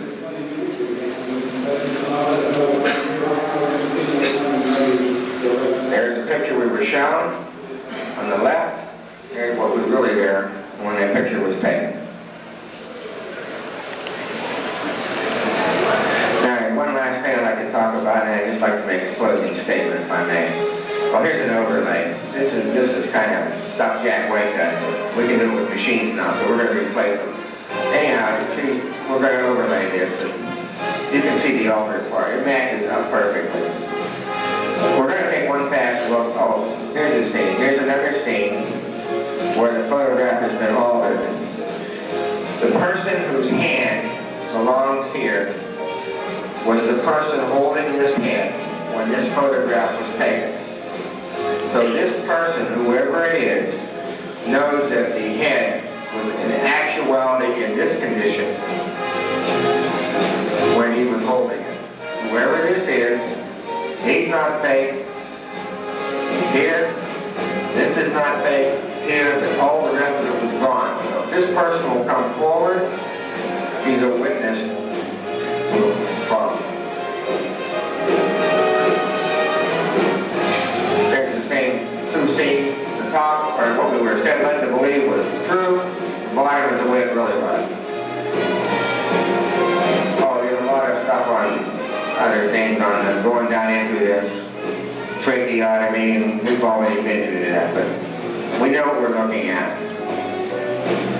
The only other thing I'd like to talk about, and this is for David Lipton. This is a autopsy photograph that I cannot verify as President Kennedy, but I can tell you that the photograph is genuine. I took a picture of President Kennedy as he stepped off the plane in Dallas, and I'm going to superimpose it. But this is of a cadaver, and this area, here's this picture as he stepped off the plane. I rotated it. And now we're going to place it over the cadaver. And we've done a database on, we know a lot about flesh as to working with Dr. Wecht, believe me. And I want to tell you that in my opinion, this area up in here is not human. It is not human material. And so therefore it lends some credibility to the fact that whenever this picture was taken, it looks like at least the skull is, is that the right word, Cyril? Skull? Is filled up. But when you look at it just with your eyes, there's some material in there that is non-human. And Dr. Wecht observed a piece of material in one of the autopsy photos many years ago that I pointed out to him, and I asked him what it was. He said, Tom, I've never seen anything like it in any of my autopsies. Is that correct? We still don't know what it is. It's a piece of metal, and he's never seen it.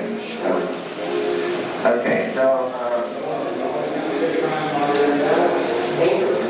I want to get into, here's a ruler.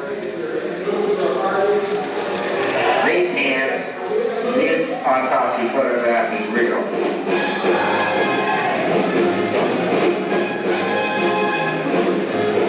Okay, we're just going to get into Oswald very briefly. Jack Wecht has done a tremendous job on Oswald. I can tell you in my opinion, here's the hole in the back of his coat. I can tell you in my opinion that everything Jack Wecht has found on the famous Oswald backyard photograph is absolutely correct. I've gone a little bit farther than Jack, and we've been able to go into 3 areas on the Oswald photograph. I just want to tell you what they are. First off, Jack told me that the paper, here's some more of the bread, letting it pass this stuff. Jack told me that the newspaper that he had was 11 inches wide. And so what I have done is I processed the Oswald photograph before I ever met Jack. I came to Dallas, we met, I showed him what I found in, well, it was 3 days. Jack showed me what he found in 30 years. We came to the same conclusion. So it's not that I'm better, it's just that Jack didn't have the tool that I have, but I think he'll have one. Anyhow, we're going to look at this photograph the same way we've looked at everything else. And we're going to find out, and you can see right here, everything you see is back in purple there. The paper, the face, the arm, the hands, part of the rifle, part of the ears, has been put on over top of another image. So we now know that this is fake, and I don't think there's any problem there. But we're going to show you some fancy image processing that's going to allow you with your eyes to see some things that we found out. For instance, we found out that if you take and forget about measurement, forget about scale, because once you put a ruler in a photograph, it cannot be used as a piece of evidence in court. So what I do is I take anything that we know, for instance, if this is 11 inches, then everything else in this scene, because as the gray level goes back and forth, everything is linear. That means if you measure something here and know what it is, you can measure everything else automatically. So in one situation, I made the rifle length the way the Warren Commission stated, and all of a sudden Oswald got too short. If I made Oswald the right length, the rifle got too long. But in the last piece of information that Jack has given me about 11 inches on the photo, I want to tell you that in both cases, the paper is too large. Which means that this is a terrible forgery, because if this didn't get small when the gun got small, proportionally, it means that it's larger than either Oswald or the rifle is in real life. This is a terrible fake. But let's go and look at the person behind the real man standing in the photograph. What does this man look like? Who is this man? I can't answer that yet. Somebody's going to find out. But let's find out, first off, we know that the hands are fake. We know that this man, this hand down here has a blemish on his back of his right hand. Watch what happens as we start to go in on the fake parts of these pictures. The real face behind the Oswald face. We're going to start to strip the face away, the mask. The mask. When Oswald said that that was his face on another body, I believe him. He's absolutely right. How did he know it was a face? How did he know it wasn't a head? Wouldn't you or I say that's somebody else's head? He said, no, that's somebody else's face. This is very sophisticated fakery. It is not computer fakery. It is not computer fakery. Here's a third dimension of this photo, and I'm going to play this in real time, and you're going to see the actual mouth behind the mouth. Now, Jack and people have always said this shadow is terrible. It is terrible. They've always said that it's the different times of day by the shadow. We'll get into that in a second. But watch what happens in the area of the mouth. You're going to see a second mouth come in. You have to look pretty close. We're going to take the gray level and we're going to start to strip this away. This is looking down. Here's the paper. This newspaper was put on this fake photo last. It was put on after everything else was in there. Watch the mouth and watch the chin. You'll actually see the expression change. You're starting to look at the man who was in the picture behind the Oswald face. I've started to come to the conclusion with what I know now and some other things that I've seen. I have to say that I don't think Lee Harvey Oswald killed anybody. I think he was exactly what he said, a patsy. Now, certainly our government can take this photograph that's been used as evidence in the Warren report. Why can't they come forward and say this is fake? Because once this is fake, think of how many stories are wrong.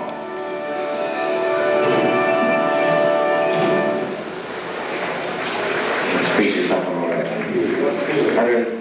One other thing that I've done is that, oh, there's a man that's in the photo. I don't know who he is. But if you look, there's his nose, there's his mouth, there's his ear. His ears are shorter than Oswald's ears. Jack knew a long time ago that somebody pasted an ear on his ear. Jack is a great man on ear measurement. This is the face of the man behind the photograph. If anybody knows who he is, be my guest. Now, there's another thing I want you to notice, and this is speculation on my part. This is not a blemish on the photograph. This person has a problem in his right eye. His left eye and his right eye are different. This is either, and I don't know yet, I'm going to tell you, it's either a glass eye or it is an eye that is turned outward to the right-hand side of his head. And we're looking at the white part of his eye, which is giving us a better reflection than when he's looking straight ahead. But these two eyes are not looking straight ahead. There it is. Very apparent. Here's right on. Look at how little the dot is on his left eye. Incidentally, I do eyes too. Okay, now, the only other thing I want to tell you about Oswald, and then we're going to finish, is this is the actual real time of how a computer does it. I'll just stop for a second here. This is the computer, this is the way it moves. This is making the X dimension, the Y dimension, and the grade level depth. But I've always wondered what time this photograph was taken. And so Jack has made many measurements. I've read every book I could, and Marina Oswald Porter has said that she's taken the picture at noon. There are books that say she took it at 4 o'clock. There are books that say that everything I've been able to read has said that this photograph was made by her from noon onward. So what I did is I looked at the photograph, and looking at it with a fresh pair of eyes, I did not look at the shadows, because I can tell you can find any time of the day you want from sun up to sundown, depending on which shadow you pick. But there's one piece of information in here that is not changed. Remember now, the face is Oswald's, the body is somebody else. But this body also has feet, and this body has a head. And this body has shoes that have a military spit shine on it. And I still do it from my days in the Navy. It's very unsanitary. But you get a very high glossy shine. And so what I've done is I've taken the shoes, we'll see here in a second. Oh, there's the blemish on the right hand. Whoever's hand this belongs to, it has a sort of a aging mark or a mole or something on the back of the right hand. There it is there. And so what I've done is you're going to see his eyes come out of it. This is the same two photographs, and watch the eyes come out.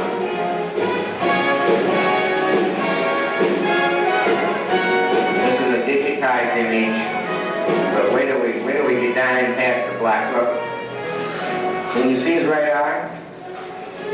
You can't see his left eye. This is another verification that what I'm telling you is for real. He's a Terminator. Now, the sun. We're almost to the end, folks. Here's the feet of the man in the picture. I'm able to I know what the sun is. I'm able to look at the apex of the sun. The brightest image on there means that where this thing comes to a peak. Where this comes to a peak, for instance, this is the sun's direction coming up this way. Here's the reflection of the sun. Here's the reflection here, here, and here. And I'm going to find the center of the brightest level. And there they are. This still isn't enough information. And now what I got to do is go in and get rid of all the reflections, like we did the little boy that died. And we're going to find out exactly where the sun is. We don't care about any shadows. And we're going to go in and measure the sun. We're going to take all these angles and triangulate them. There is, well, you can see exactly the sun. Everything else is gone. And we're going to go in and find the center of it, and we're going to measure it, we're going to triangulate it. And now what I had to do is I had to get down to the Science Center in Pittsburgh, and they were kind enough to give me a trajectory of the sun from March the 31st, 1963, from sunrise to sunset. And I want to tell you that and this is a very big if this picture was taken on March the 31st, 1963, it was taken at 9:12 a.m. in the morning. There is no testimony that I've ever seen, and maybe somebody else knows. It's always been from noon on, 9:12 a.m. in the morning. Now also what you could do, and I don't want to do it because you could take this information and start going back to the rest of the year and find out what day it really was taken, because if it was taken in the Dallas area. But the point is if you remove this information, and the government can certainly verify that, back and forth a week or two, it makes no difference. I mean, the sun doesn't change that much. 9:12 a.m., I think that's very significant. And now now we've come to the end of it. And I'd just like to make a closing remark if I may. Turn it.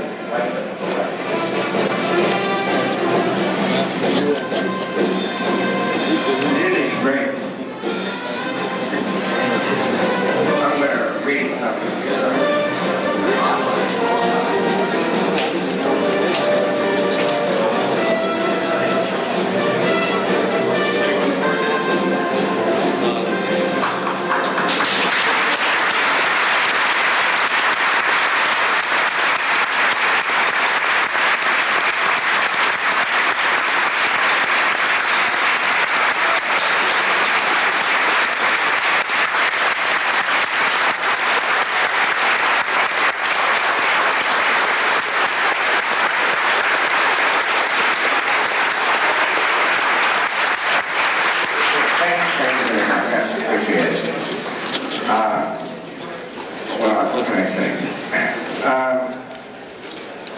I'm going to make some statements that I hope are put in the media.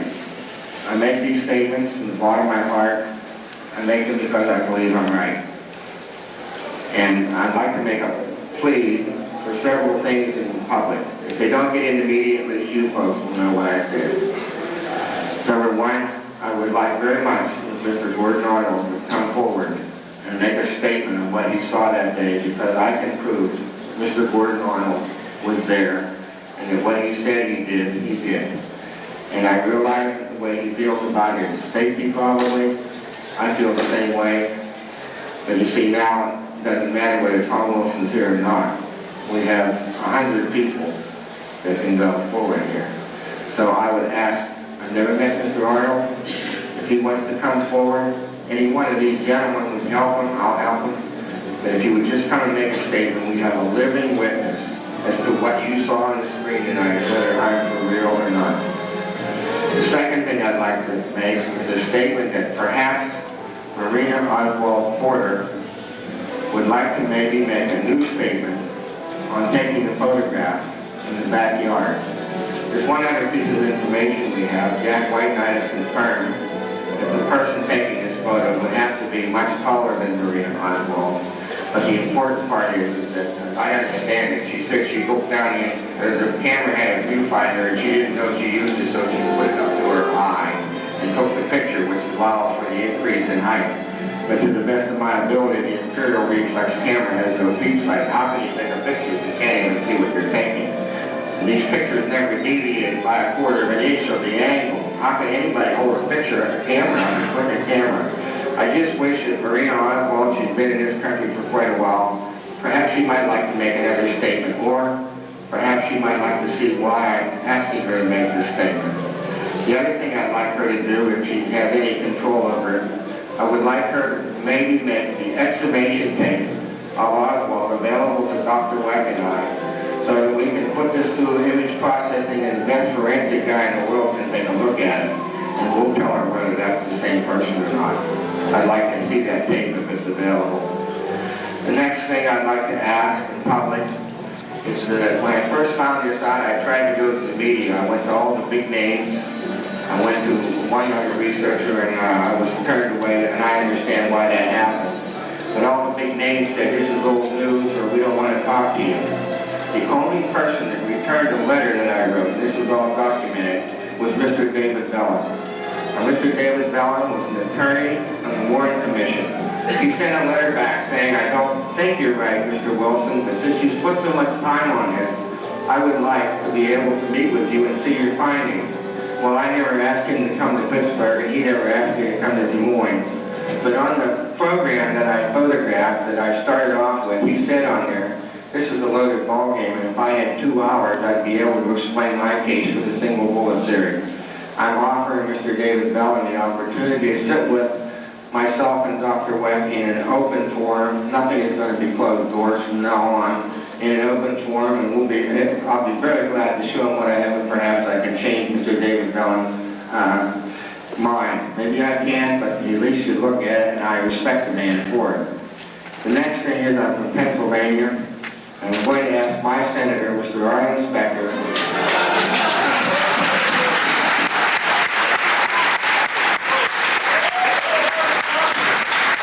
I'm going to at least give me the time to get on the Clarence Thomas affair, and I assure you, he'll be the first one to initiate an investigation. Senator Wecht.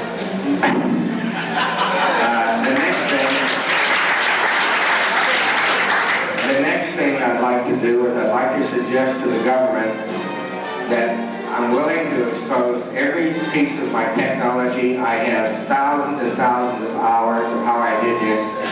All the secrets are written down. I'm willing to let the government look at this and tear it apart. But there's only one way that I'll do it. Number one, they can use any company they want as long as they are not a military contractor or a university affiliated with military contracts. If they want to provide somebody else, I'll be glad to do that, and I'll be glad to give them names of companies that are reputable in image processing, and I'm sure they will be able to verify it. If they cannot do that, and the last thing I'd like to suggest to the government is that they give Dr. Wecht and myself secret clearance. Let us go in and look at all this secret paraphernalia, and we will represent the American public in looking at this process. And the last thing I want to do leave you here is this. It's ironic, but about 5 or 6 years ago, when I was in Dallas, my wife and I made a trip down to the LBJ farm. I wanted to see where this man came from, why a man would live in a place like this that was so beautiful. And I walked down to the gravesite, and I looked, and there was a guard or whatever you call those people that put park protection. And I said to the park protection man, I said, gee whiz, I said, why would a man had all this, why would he want to be president of the United States? And he looked down at me and he said, power, son, power. And I shook my head, and there was a little lady sitting on the swing on the back porch, and she had a park uniform on. And I walked over, and at this particular time, I was just trying to get image processing in the industry, and I was so frustrated because when you go out in areas of industry where the textbook hasn't been written yet, you're ridiculed. Dr. Wecht has been ridiculed for years because he's the only one that said it's a bunch of baloney. I now know how he feels. Anyhow, this little lady in this park ranger outfit said, what do you do, son? And I said, well, I'm an engineer.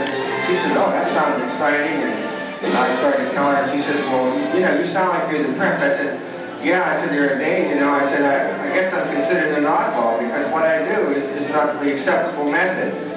And this little lady told me something, and I wrote it down on a piece of scratch paper. She wrote it up? I can do that. I wrote it down on this piece of scratch paper, and I went back home and I had 1,000 cards printed, and anytime anybody said, you can't do this, I threw it at them. And I'd just like to read it what this lady said. She said, there are 1,000 who will tell you that it cannot be done. 1,000 to prophesy failure. 1,000 to point out to you, one by one, the danger that awaits to assail you. To buckle in with a bit of a grin, take off your coat and go to it. And tackle the thing that cannot be done, and you'll do it. And I found out that it was A.S.K. LBJ's cousin. So here's LBJ coming back with a woman to give me something that I kept on my desk and kept me going. So I thank you, and all I can say is I appreciate the opportunity to present this. I know some of it's very hard to understand, but these gentlemen made it for real. Thank you.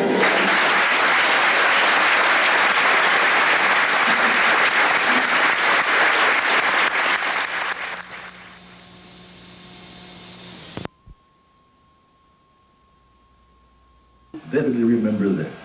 3 shots were fired at President Kennedy Motorcade Day in downtown Dallas. Kennedy and Governor John Connally of Texas were cut down by an assassin's bullet. And now, in one particular portion of Dallas, it's November 22nd, 1963, all over again. Frank Welch reports on the making of a movie. Some observers here say Oliver Stone has apparently spared no expense to precisely recreate the way Dealey Plaza looked in November 1963. And so far, assassination buffs like Russell Lease say Stone's authenticity is intriguing. Lease has been studying the Kennedy motorcade replicas, including that big Lincoln limousine. We have found very little in the way of flaws. Pretty much everything. We brought our research materials. That's what we were doing earlier. kind of checking the vehicles out with pictures and things like that. And I don't think we found anything wrong yet. It looks real good. We're impressed. In fact, we're really impressed with what they've done with Dealey Plaza. But not everyone is excited about the Assassination flick. Old-time Dallas native David Howell says Hollywood is opening old scars in the Big D. Too much to do about it over the years. I think they ought to put it to rest. A little better angle of some of the vintage cars they brought in to put behind the knoll. This is the pavilion. Looking down. There we go. Alright, this is the fence of the grassy knoll.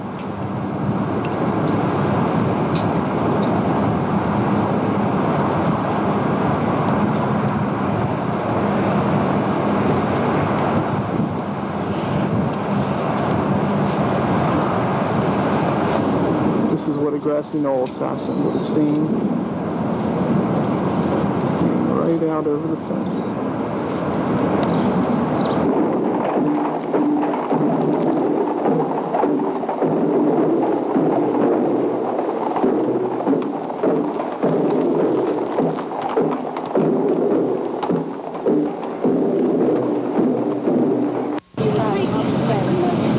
There's limo. Panning down, we're looking into the sun. Secret Service car. Possible.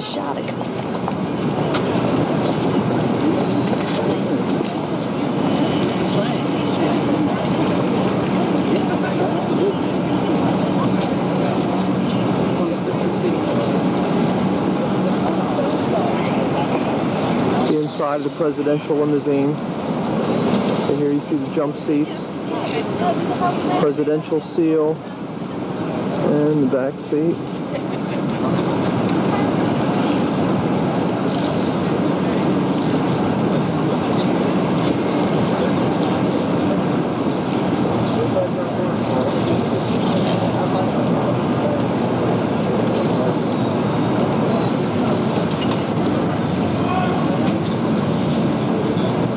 Secret Service car.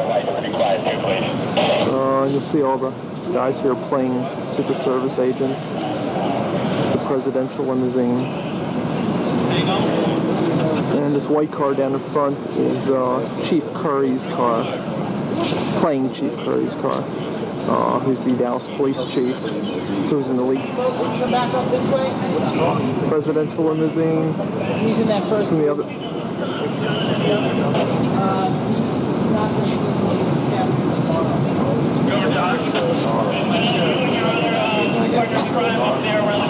Folks, I need to have you come back up this way, sir. Okay.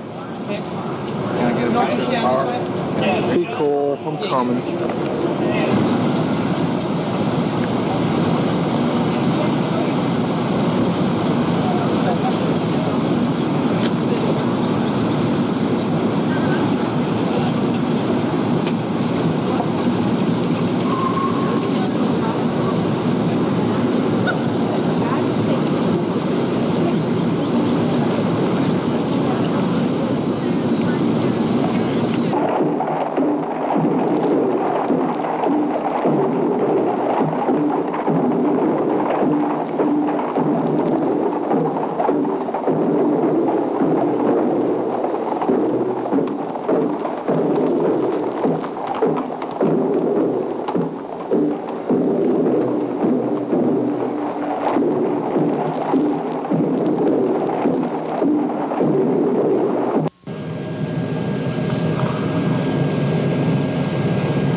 This is from a side window in the depository.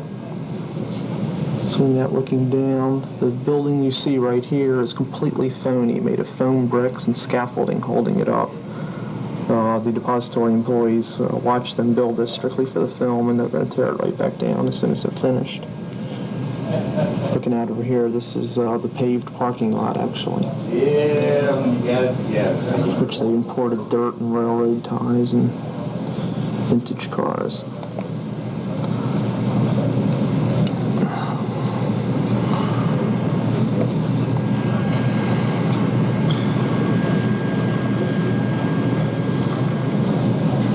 And then, of course, the signal tower.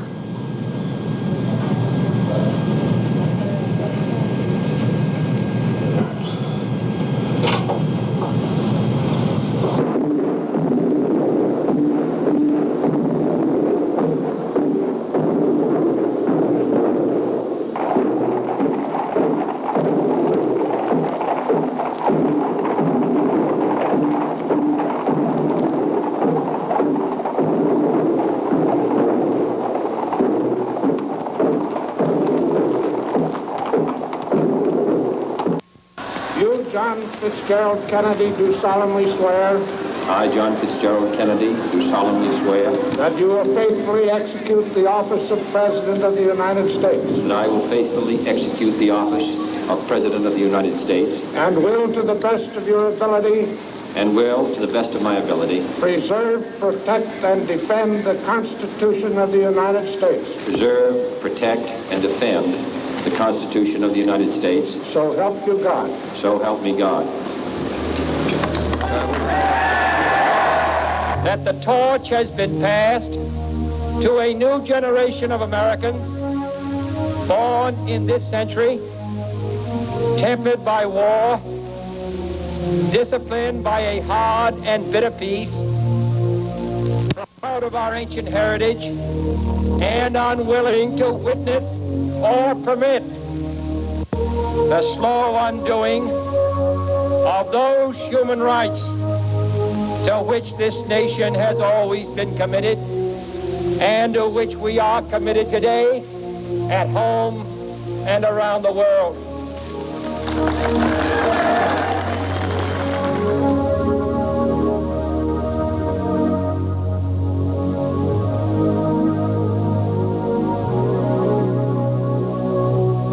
This is a friendly crowd in downtown Dallas, and the first red lights are now visible coming far down the street, just having now turned right-hand onto Main off of Harwood. I was on Simmons Freeway earlier, and even the freeway was jam-packed with spectators waiting their chance to see the president as he made his way towards the Trade Mart.